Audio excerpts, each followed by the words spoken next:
le livre de l'Apocalypse de Jésus. Ce livre, qui initialement ne s'appelle pas Apocalypse, mais plutôt Au commencement, a pour auteur un homme appelé Jean. Ce qui pourrait correspondre au disciple bien-aimé qui a écrit l'Évangile et les lettres de Jean, à moins que ce soit un autre Jean, un prophète juif messianique qui voyageait souvent et enseignait dans les églises primitives. Quelle que soit l'identité de ce Jean, il précise clairement, dès le paragraphe d'ouverture, le type de livre qu'il écrit. D'abord, il l'appelle Apocalypse ou Révélation. Le mot grec apocalypsis fait référence au courant littéraire très familier aux lecteurs de Jean qui sont aussi friands des écritures hébraïques et d'autres textes juifs populaires. L'Apocalypse est un condensé prophétique des rêves et visions symboliques révélant les faits célestes liés aux événements passés et présents, de manière à ce que la réalité en cours soit perçue à la lumière du résultat final de l'histoire. Et Jean qualifie cet apocalypse de prophétie, autrement dit une parole inspirée par Dieu et exprimée par un prophète à l'attention du peuple de Dieu, généralement pour les mettre en garde ou les rassurer en période de crise. En définissant ce livre comme une prophétie, Jean l'inscrit automatiquement dans la tradition des prophètes bibliques, propulsant leur message à son point culminant. Et cette prophétie apocalyptique, Jean l'a adressée à des personnes qu'il connaissait. Le livre commence et s'achève comme une lettre envoyée sous forme de circulaire à 7 églises d'Asie, province de la Rome antique. Pour rappel, le chiffre 7 est absolument crucial pour Jean. C'est un symbole de plénitude basé sur le cycle de 7 jours pour le sabbat dans l'Ancien Testament.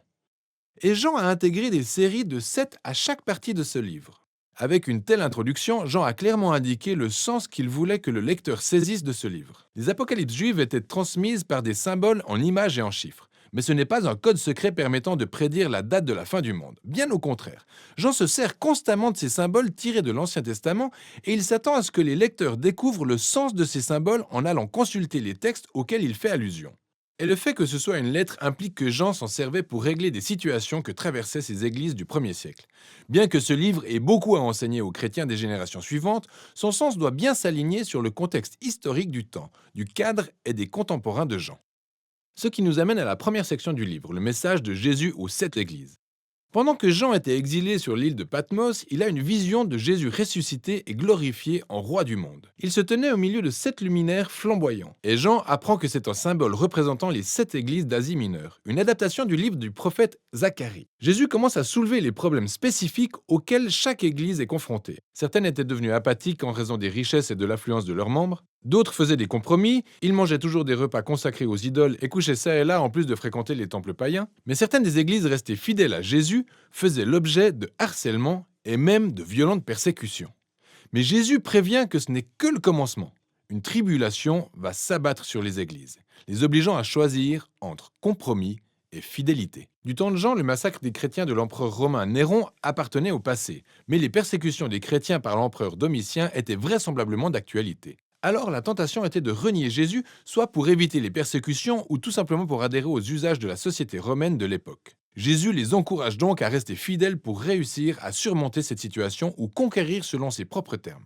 Et Jésus promet une récompense à chaque membre de ces églises qui réussit à conquérir. Chaque récompense est directement tirée de la vision finale du livre sur le mariage entre le ciel et la terre. Ainsi, cette première section définit l'enjeu majeur sur lequel va reposer toute l'intrigue de l'histoire relatée dans ce livre. Le peuple de Jésus tiendra-t-il ? Héritera-t-il du nouveau monde que Dieu lui réserve? D'ailleurs, pourquoi la fidélité à Jésus est-elle assimilée à une conquête? Le reste du livre constitue la réponse de Jean à cette question. Par la suite, Jean a une vision du ciel avec la salle du trône où Dieu siège et il se sert d'une imagerie empruntée à plusieurs prophètes de l'Ancien Testament pour la décrire. Dieu est entouré de créatures et de vieillards, toute la création et les nations humaines. Et tous honorent et prêtent allégeance au seul Dieu et créateur véritable qui est saint, saint, saint. Dieu tient dans sa main un rouleau verrouillé par 7 sceaux de cire, ce qui symbolise le message des prophètes de l'Ancien Testament et le rouleau scellé des visions de Daniel. Le tout représente la manière dont le règne de Dieu descendra sur terre comme il l'est au ciel. Mais il se trouve que personne n'arrive à ouvrir le rouleau, jusqu'à ce que Jean entende parler d'une personne qui en est capable. Il s'agit du lion de la tribu de Juda, le rejeton de David. Lui, il peut l'ouvrir. Ce sont les références classiques faites dans l'Ancien Testament du roi messianique qui imposerait le royaume de Dieu par la conquête militaire. En fait, c'est ce que Jean entend. Mais ce qu'il voit en se tournant n'a rien à voir avec un roi lion menaçant. C'est plutôt un agneau sacrifié et ensanglanté, mais toujours en vie, qui se tenait là, prêt à ouvrir le rouleau. Alors, ce symbole représentant Jésus en agneau immolé est extrêmement important pour comprendre le livre. Par cette image, Jean affirme concernant la promesse de l'Ancien Testament que le très espéré futur royaume victorieux de Dieu a été introduit par le Messie crucifié. Jésus a vaincu ses ennemis en mourant pour eux en véritable agneau de Pâques, pour qu'ils puissent être rachetés.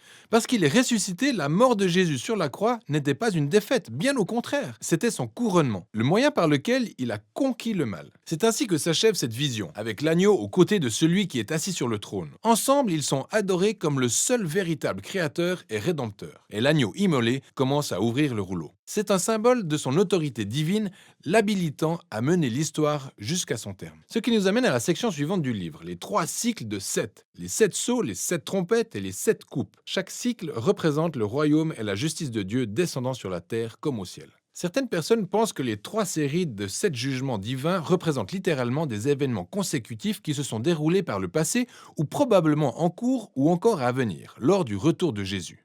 Mais maintenant, notez bien comment Jean a entremêlé toutes les séries de 7. Alors, les 7 dernières coupes sortent de la 7e trompette et du 7e sceau. Et les 7 trompettes sortent du 7e sceau.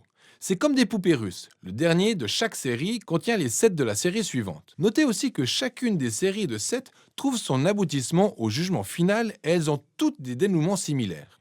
Il semblerait donc que Jean utilise chaque série de 7 pour dépeindre la même période entre la résurrection et le futur retour de Jésus, sous 3 angles différents. Alors l'agneau immolé commence à ouvrir les 4 premiers sceaux du rouleau. Là, Jean aperçoit 4 cavaliers. C'est une image tirée du livre de Zacharie, chapitre 1, et il symbolise les périodes de guerre, de conquête, de famine et de mort. En d'autres termes, le quotidien ordinaire d'une journée tragique dans l'histoire de l'humanité. Ensuite, le 5e sceau montre les martyrs chrétiens assassinés au pied du trône de Dieu et le cri de leur sang innocent est monté au ciel devant Dieu sous forme de fumée s'élevant de l'autel des parfums. Et Dieu leur dit de patienter, car plusieurs autres chrétiens vont mourir. On ne précise pas pourquoi, mais on apprend seulement que ça ne durera pas éternellement. Le 6e sceau est la réponse ultime de Dieu à leurs cris. C'est l'avènement du fameux jour du Seigneur décrit dans les livres d'Ésaïe et Joël, où le peuple de la terre s'écriera « Qui peut tenir ?» Et brusquement, Jean suspend l'action avec une sorte de partie intermédiaire pour répondre à cette question. Jean aperçoit un ange avec une chevalière à sceau, mettre une marque de protection sur les serviteurs de Dieu qui endurent toutes ces épreuves. Puis il entend le nombre de ceux qui portent le sceau, 144 000. C'est un recensement militaire similaire à celui du livre de Nombres, chapitre 1. Il y en a 12 000 provenant de chacune des 12 tribus d'Israël. Mais attention, le nombre de cette armée est ce que Jean a entendu, tout comme il avait entendu parler du lion conquérant de Juda. Et dans les 2 cas, ce qu'il découvre ensuite est le surprenant accomplissement de ces références guerrières par Jésus, l'agneau immolé.